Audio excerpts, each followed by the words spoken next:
بسم الله الرحمن الرحيم الحمد لله رب العالمين والصلاة والسلام على سيد المرسلين وعلى آله وصحبه أجمعين. Today, while I was wandering in the Isle of Wight, a person told me about there was a masjid and a mosque in this place which is called Newport. And alhamdulillah, I managed to get to the masjid and I met some of the brothers. One of the brothers that's really captured my attention, and I would like you to meet this brother. He is called Brother Abdul Malik. You could see, mashallah, from the way that he looks, he's a white person, blonde person, mashallah. But there is something very sort of fascinating about the brother, and he didn't mind me recording him, that he comes from a background which I would like Abdul Malik to talk about. So, go ahead, Abdul Malik, please. Assalamu alaikum wa rahmatullahi wa barakatuh. Ana ismi Abdul Malik Jamal Khanif. I came to Islam, inshallah, 24 years ago. Before this, I was a heavy metal punk musician. I grew up, had a good education, but I was rebellious. I was like a human version of Iblis in the way that I rebelled. I would not bend my neck to anything. I questioned everything I was taught. I questioned history. I questioned that there was history and there is his story. There are truth and there are lies. And I rebelled against the British way of everything. I never drunk, I never did these things, but I thought I will rebel against the system, against the governments that I think are unfair. I will do it through music. Alhamdulillah. So I did music that criticized the government, criticized the society I lived in, thinking this would also make me happy. Happiness doesn't come from the outside, happiness comes from within. And now know happiness as water, as life itself comes from Allah subhanahu wa ta'ala. At the time I thought I could make myself happy through the music. I thought following my own ideas and the ideas of others would make Islam, would make my life complete. So what did I do? I played loud music and I deafened a generation. I'm tattooed and I was pierced, and way before all the people were doing this thing. Now it is commonplace. Then 20 odd years ago it was unusual and it was very uncommon. You can see by the holes in my ears. They are not from fighting in Afghanistan, astaghfirullah. Unfortunately they are from my own stupidity. But we did these things and we live with the consequences. Would you like to just to show me a bit of your chest?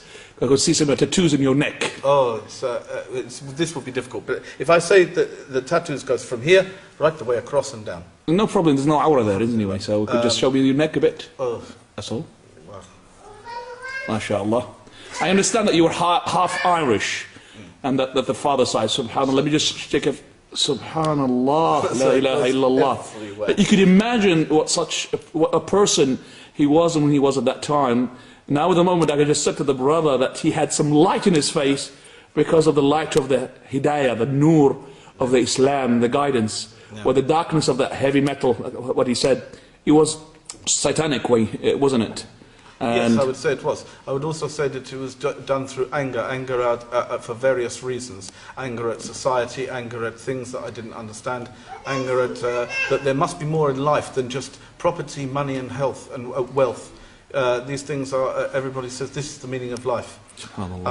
I've always thought there was a God, and I always asked where he was. I looked at every ism. I had a good university education, but I argued against everything. And at the end of the day I looked at Christianity, and they were saying about Allah subhanahu wa ta'ala has a son, and I could not accept this. For if Allah needed a son, that would mean he has a weakness. He is in need of an heir. If you have a son, you're going to die, he takes over. Why do you need this if he's all sustaining and all powerful? So this did not make sense.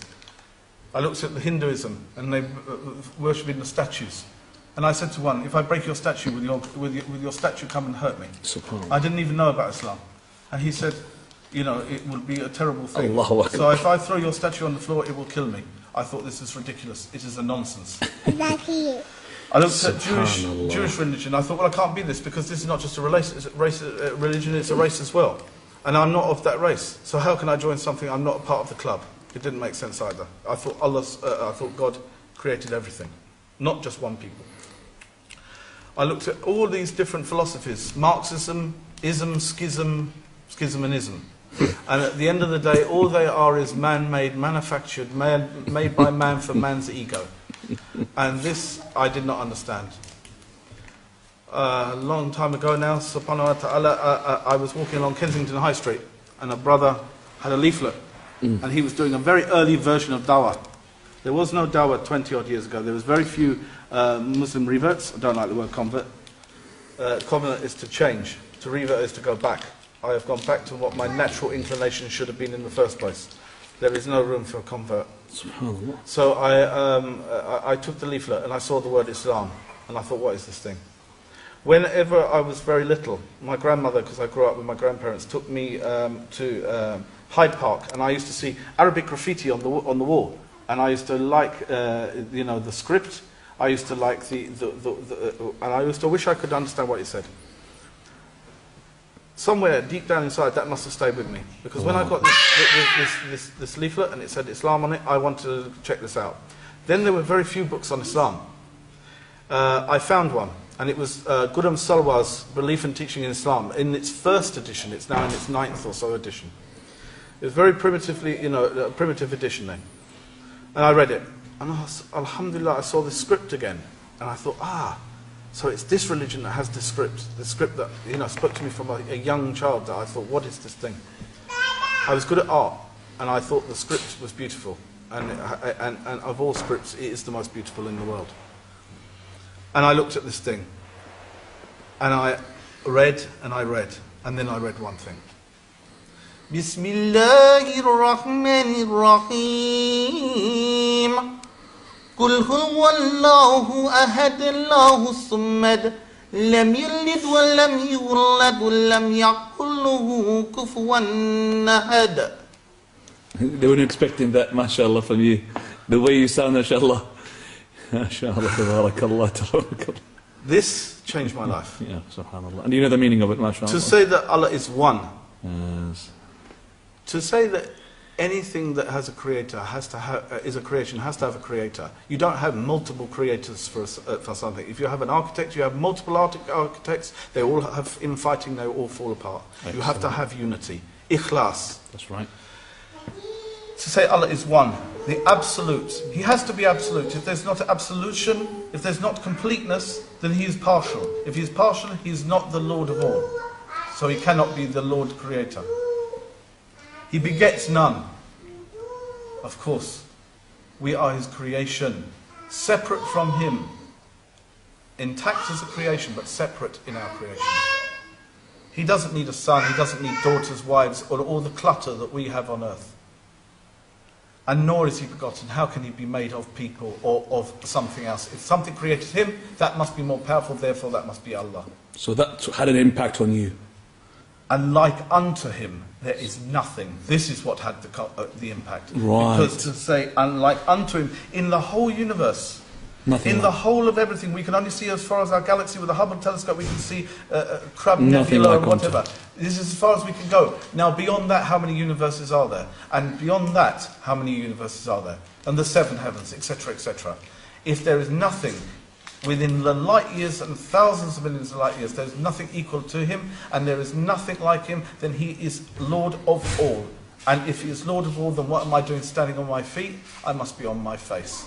Because he put me here, therefore it should be gratitude. How did you embrace the show? Am I going to have just to cut it short because of the 10 minutes going to finish? Very quickly. How did you when you took the Shahada, did you go to a masjid or? There was nobody around to ask. I didn't want to ask a lot of the brothers in the street because there was people walking around. Then there was no converse, there was no literature of Islam, there was no little dawah tables out with the take a leaflet brother, there was nothing.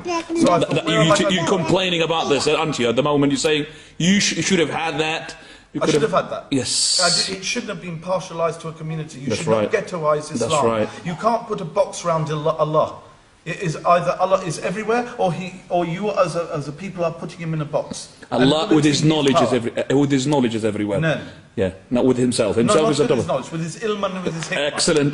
You're talking about religion. You can't box religion, Islam, and it's a box. It has to be for everybody. Humans put boundaries. There is no boundaries. There's no boundaries, of course. And so therefore, when I looked at this thing, I thought, well, where am I going to go? So I looked through the phone book. Yes, in those days there were phone books. There was not 1-to-1 or 11800.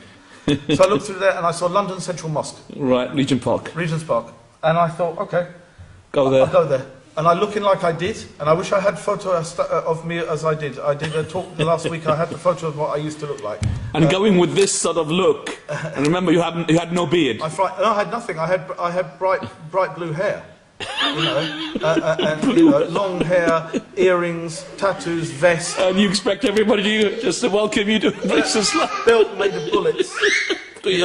So what happened when they saw you? I went in there, I took the bullet belt off because I thought it might be a bit disquieting, you know.